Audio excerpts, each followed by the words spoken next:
मेरे प्रिय छात्र छात्राओं, मैं महेश झा, व्याकरण विषय सहायक प्राध्यापक, कीर्ति नारायण कामाख्या संस्कृत महाविद्यालय महड़ील मधुबनी, आप सबों के लिए आवृत्ति हेतु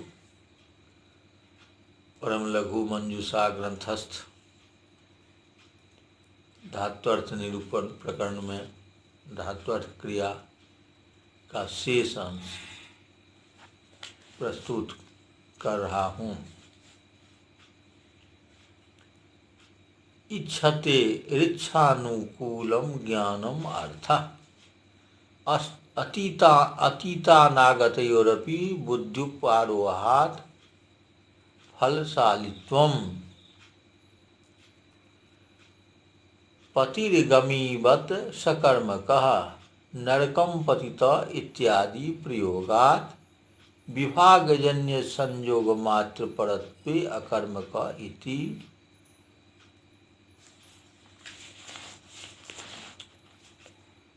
इख धातु का इच्छा के अनुकूल ज्ञान अर्थ होता है।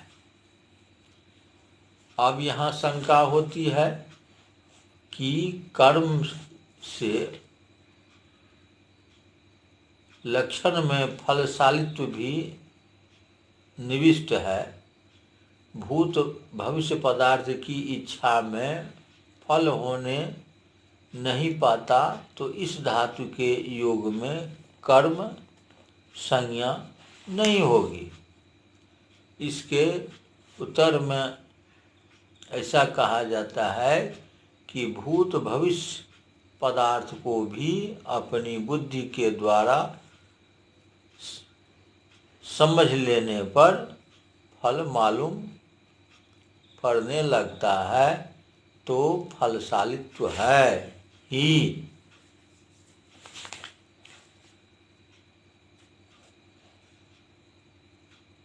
पत धातु गम धातु के समान सकर्मक है, क्योंकि जिस प्रकार नरकम गतः यह प्रयोग होता है, उसी प्रकार नरकम पतितः यह प्रयोग भी होता है। वृक्षात् पर्णम पतत, पर्णम पतति, इस प्रयोग में वृक्ष में जब पत्ते का विभाग होता है तब संयोग भूमि से होता है। संयोग मात्र परक माना जाए तो पत धातु अकर्मक होता है।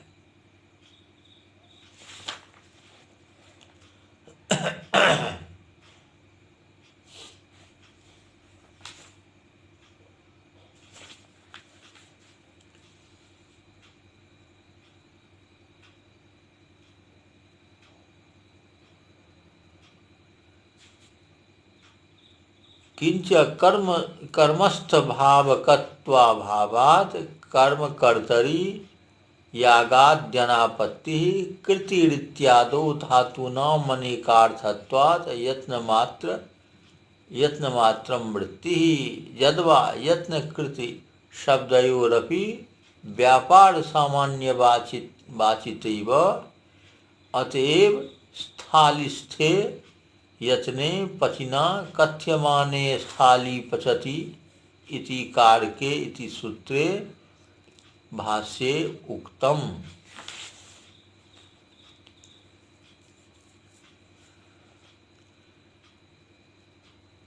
क्रिय धातु का उत्पत्ति से पृथक उत्पत्ति के अनुकूल व्यापार अर्थ है। फल मात्रार्थक मानने पर यत धातु की तरह अकर्मक होने लगेगा। दूसरा दोष यह है कि कर्मस्थ क्रिया नहीं होने के कारण कर्मकर्ता में यत यक आदि प्रत्यय नहीं होगा, क्योंकि यत्न चेतन पदार्थ का गुण है और वह अचेतन घट आदि पदार्थ में असंभव है। तो क्रियते घटः स्वयमेव यह प्रयोग नहीं हो पाएगा। इसमें यह संदेह होता है कि क्रिय धातु का जब उत्पत्ति अनुकूल व्यापार अर्थ है तो कृति इस प्रयोग में यत्न अर्थ किस प्रकार होता है, और यदि यत्न अर्थ है तो उत्पत्ति मान क्षेत्र यह व्यवहार नहीं होना चाहिए। इसके उत्तर में ऐसा कहा जाता है कि धातु के अनेक अर्थ होते हैं। धातु नाम अनेकार्थत्वात्, धातु के अनेक अर्थ होते हैं। इसमें प्रमाण कुर्द खुर्द गुर्द गुद क्रीड़ायामेव इस धातु में एकक ग्रहण ही है, क्योंकि यदि अनेक अर्थ नहीं होते तो एक अर्थ के नियामक एक ग्रहण एव ग्रहण देने की क्या आवश्यकता थी। इसलिए एव ग्रहण ही बताता है कि धातुओं के अनेक अर्थ होते हैं, अतः क्रिय धातु के दोनों अर्थ में है उत्पत्ति और यत्न। एतावता कृति प्रयोग में यत्न अर्थ में कोई बाधक नहीं है।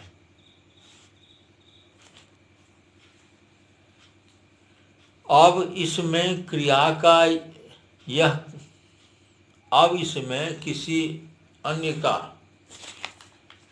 कहना है।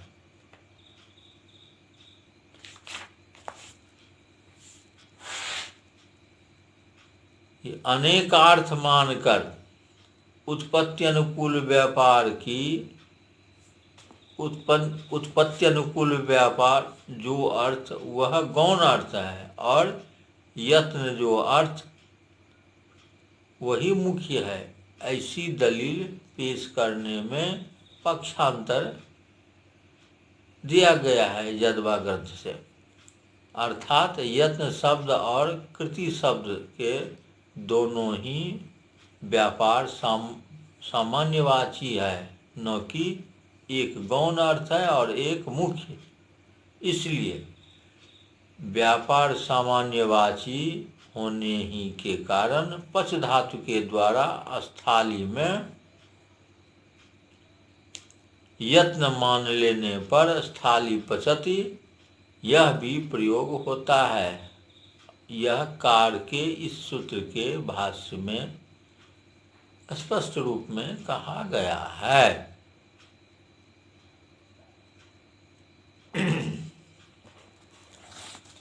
अब फल व्यापारो धात्वर्थ लकाराणाम कृताविव शक्तिर लाघवात। अब तार्किकों का जो यह मत फल व्यापारो धात्वर्थ, फल और व्यापार दोनों ही धातु का अर्थ है,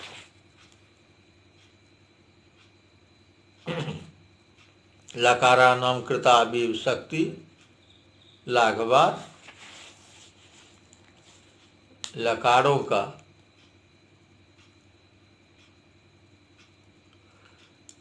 लकारों की कृति में शक्ति मानने में लाघव है, कर्ता में नहीं। कृतिमान कर्ता में यदि शक्ति मानी जाए तो गौरव है।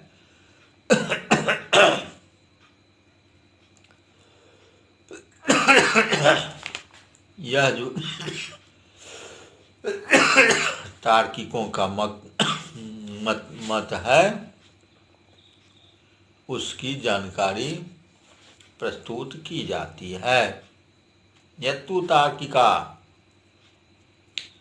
फल व्यापारो धात्वर्थ लकाराणाम कृतावेव शक्ति लाघवात न तु कर्तरी कृतिमतः कर्तृत्वेन तत्र शक्तौ गौरवात् प्रथमानुपदेनैव तल्लाभाच्च।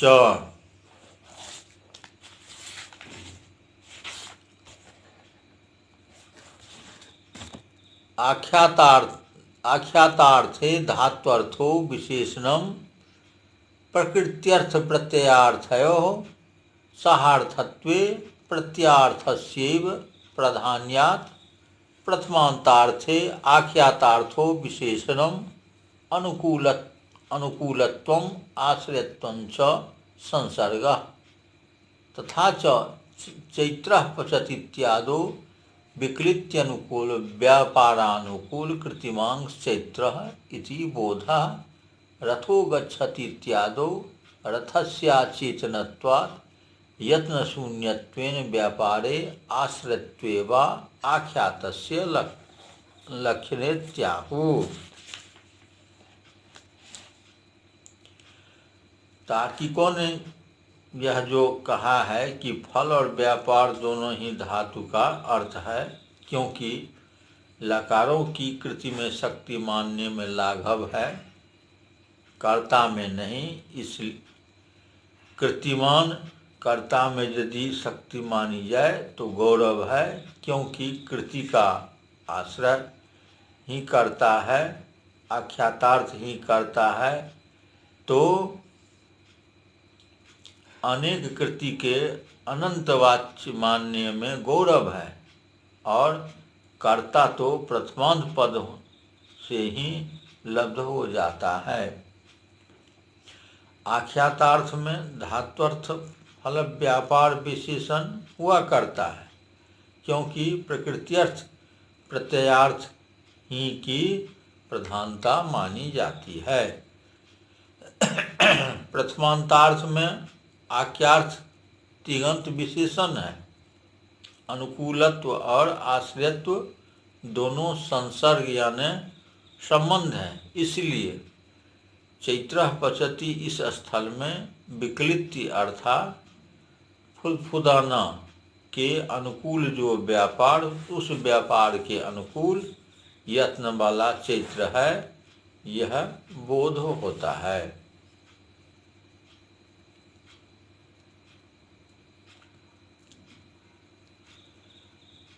रथो गच्छति इत्यादि स्थल में रथ अचेतन पदार्थ होने के कारण यत्न शून्य है, इसलिए व्यापार में या व्यापाराश्रय में आख्यात तिंग की लक्षणा माननी होगी, किंतु यह ठीक नहीं।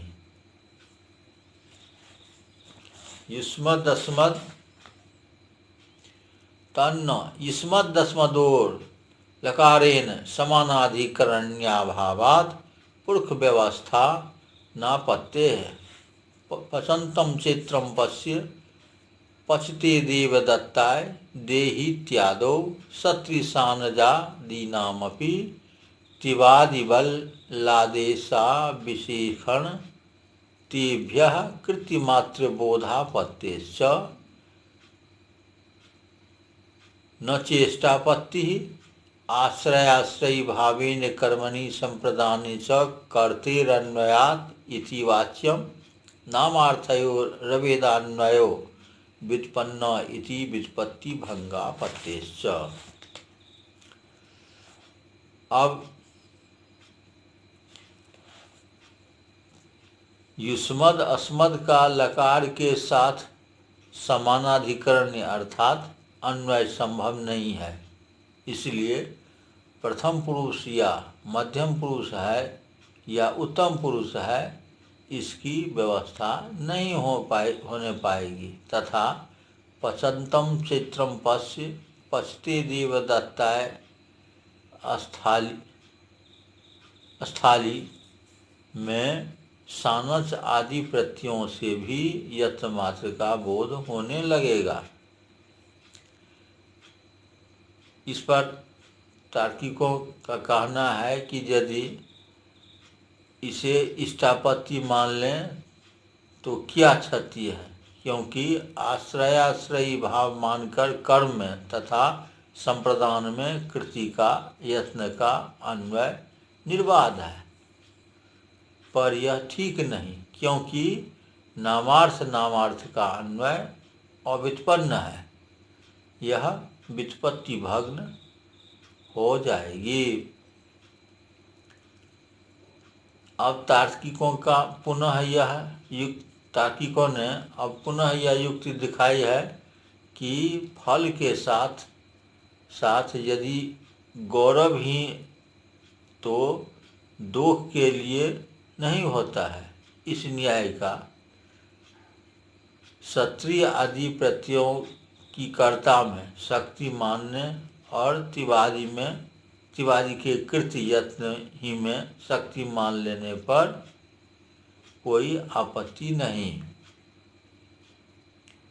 किंतु यह भी ठीक नहीं है, क्योंकि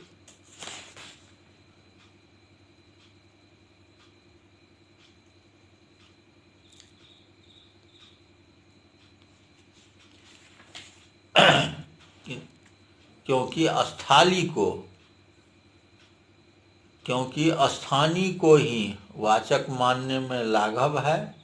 आदेश तो बहुत है, उसको वाचक मानने में गौरव है। यह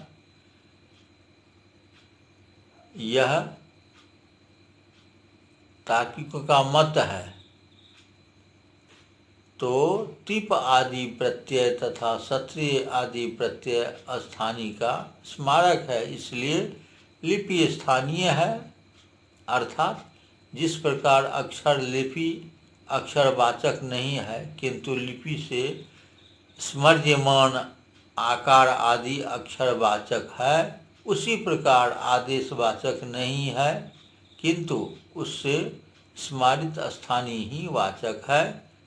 बोधक तो लकारी है, यह सत्य प्रत्यय कर्ता में शक्त है, तो तिवाद्यंत में कृति को किस प्रकार बोध करा सकता है।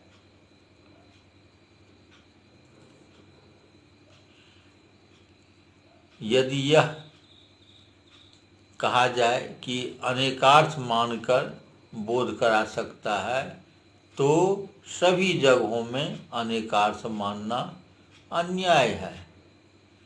भले ही हरि आदि शब्दों में तात्पर्य रहने पर अश्वारूढ़ सूर्य अर्थात घोड़े पर चढ़े हुए सूर्य है, इस अर्थ का बोधक हरि आदि शब्द हो सकते हैं, किंतु यहाँ अनेकार्थ मानना अनुचित है। इस प्रकार यह भाग संपन्न होता है।